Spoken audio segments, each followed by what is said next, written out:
but I ain't gonna say nothing. For things that are different, and you know, a story with black characters that's going to appeal to a lot of people doesn't need to take place on a plantation, doesn't need to take place in the projects, doesn't need to have drug dealers in it, doesn't need to have gang members in it. That there's an audience for different depictions of people's lives, and there is a market for depictions of black life that are as broad and as deep as any other depictions of people's lives. That is on behalf of what's my man's name, man? The guy who wrote American Fiction, which, by the way, Cord after watching Jefferson. this clip, I actually started watching, and it's actually pretty good in the first. I'm like 20 minutes in. Okay. Yeah, so it actually is pretty good. So, but one of the things that I like about this is it brings up a question that I think we talk about it in our community, but I don't think we've reached an answer on it, right? The question of, are you black enough, or what does it mean to be a black person? Because I think we run into this a lot, right? Because like if you're affluent and a member of the bourgeoisie or the boule, you know, a lot of times we look at those individuals and we're like, yeah, they're black, but they're not from the hood, right? And then we have people that's from the hood, and we're like, well, that's authentically black, and that's never been authentically black. The vast majority of us don't live in the hood. Well, y'all kill biracial kids all the time. I mean, biracial kids kill themselves, bro. No, y'all, they kill themselves. The black enough conversation has to start there, and it has to go down, because we were taught, a black community was taught that, hey, if your dad is black, you're black. And then we woke up, and then it turned into, well, no. Then it turned in, if you light skin, you're not black enough. If you dark skin, you ain't black enough, or you ain't have the right black experience. And then it turned into what you're talking about. Then it's like, all right, I'm dark skinned, but I grew up in, Massachusetts. Well, if you down here and you not in Atlanta, but you outside of Atlanta, where you're black is different. You know what I'm saying? Where are we in this conversation of, are you black enough, right? Because I do think that we have a issue in our community, right? Of, when someone has never lived the quote unquote black experience. And that's what I like about his part of the conversation, is because if someone grows up, if someone grows up and they're Bronny James, right? But LeBron's not their dad, right? We're just talking about that life where they going to Cane Sierra, they going to Southern Cal. Yeah. Dad is a billionaire. Yeah, dad is super rich, right? Have that person experience the black experience, right?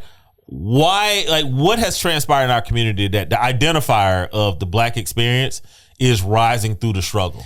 Bro, it's also, what it really is? It's like we do a great job of trying to discredit and getting ahead. It's like, I gotta get there before you. And if I see you getting there, one of my favorite lines is J. Cole used to always say it. He said, North Carolina is the hardest place to get put on for music.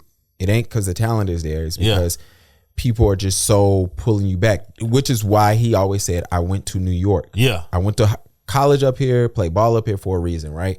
And so I look at it and I say, well, damn, think about, we get J. Cole, and then I know I'm taking a long way around, but you get J. Cole, and then it takes another 15 years for the baby to pop. Yeah.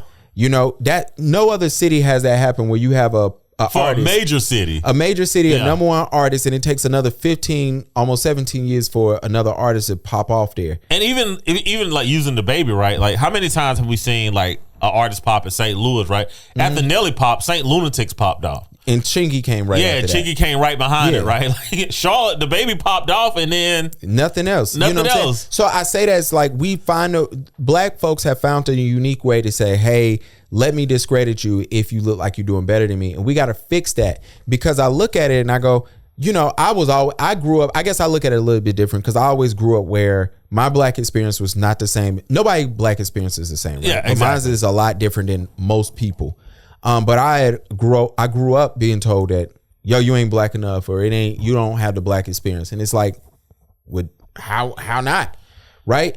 And so that's why I always laugh when we have these conversations, and people aren't black enough, because like people like to remind you, Drake ain't black, but J. Cole is. They mix the same exact way. Logic ain't black. You know what I'm saying? Yeah.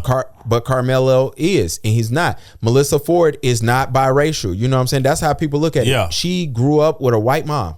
You know what I'm saying? With her white mom, excuse me. Halle Berry ain't black. You know what I'm saying? It's funny how we play these games, and I just look at it and go, when y'all figure that out, y'all let me know. Because it's coming down to like, how do you identify? I understand what you're trying to get to, but if we can't even get to the economical part of it until we start saying who is like, till we fix the house Negro and field Negro conversation. Well, and so that's going where I'm going with it, right? We've created this caricature of what it means to be black. Facts. Right? So this idea that, you know, I have to be aggressive, or I have to be borderline thug that can wear a suit in order to be seen as black, right? Like if I'm a black woman, I got to be able to be ghetto in the boardroom, right? But I could do my red bottoms everywhere else, right? And I don't think I think it's going even beyond code switching, because what I've seen is that even with intelligent blacks, and apologies last week, I was country as hell in that episode. I did not code switch the way I needed to code switch for y'all. Apologies. I was definitely South Carolina last week. The field part, the field.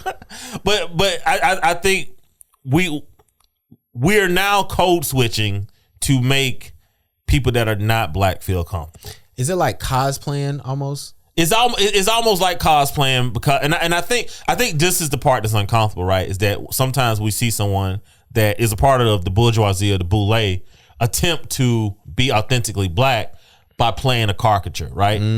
But they're not doing that for black folks, right? Because when they're around black folks, they're like, "Ooh, this is beneath me. Oh, I'm not into this." But when they get around people that are not black, they're cosplaying what they think blacks are. I think this is something that's going on that we're not really talking about because we're not all in the same rooms. But I think it goes into that conversation of, why are you doing this when truthfully that's not who you are? Yeah, and like, why are we playing into being black? And I probably was guilty of it as being a young man. I mean, yeah, I'm from the Midlands, but you know, like I said, I definitely was not in the streets. But I definitely knew everybody that was in the streets, because it was like, you were street adjacent. Yeah, I was on the sidewalk, right? And it's like, you know, because it's like, well, is this my experience as being a black man? But I was in college at the same time. You know, also, we all experience it when you go to corporate, right? Yeah. It's not hard when you go to corporate and you're the only black person in the office, because you can set the field. Yes. Right? It's when you come across another black person at the office, like, or in a different department, you like, oh shit, like, what we gonna do? What we gonna do? How we gonna talk? We gonna dap each other up? Yeah, and how are you acting around these people? Yeah, and that's when it gets funny, right? You know what I'm saying? Like, yeah, look, make sure you not, you know, cooning and babooning, yeah, right. But then we also like, okay, well, we gotta also be cool, bro. When I worked for Marriott, it was only 2 black women in the sales department, right? And I respect them because they pulled me to the side. They say, yo, we not doing no ignorant shit up here. Yeah. Like, and I was like, cool. And mind you, I was young. Yeah. So I needed that. Not that I didn't act like that. Yeah. You know, they was very relieved when they found that I grew up in Huntersville. Yeah. But you know what? I say all that to say, those 2, they were Caribbean. So they had a whole nother level of figuring out the landscape. Yeah, of navigating it. And that's always interesting. I do love how Mike was laughing at y'all because y'all was trying to say that y'all was talking about Brazilians ain't African. Mike had a field day in the comment. I love going on Mike Twitter. Brazilians are not like, y'all got it, bruh. Don't even get me started. Twitter was Twittering this weekend. That shit was crazy. I was definitely Jon Snow. I said something that got y'all so hot. I'm not even gonna repeat it today. I hate when but I'm gonna let y'all know I stand on that. I stand on that. Speaking of Oscars, how you feel about John Cena walking out there with a little 6x6 board covering his little wee wee? I don't watch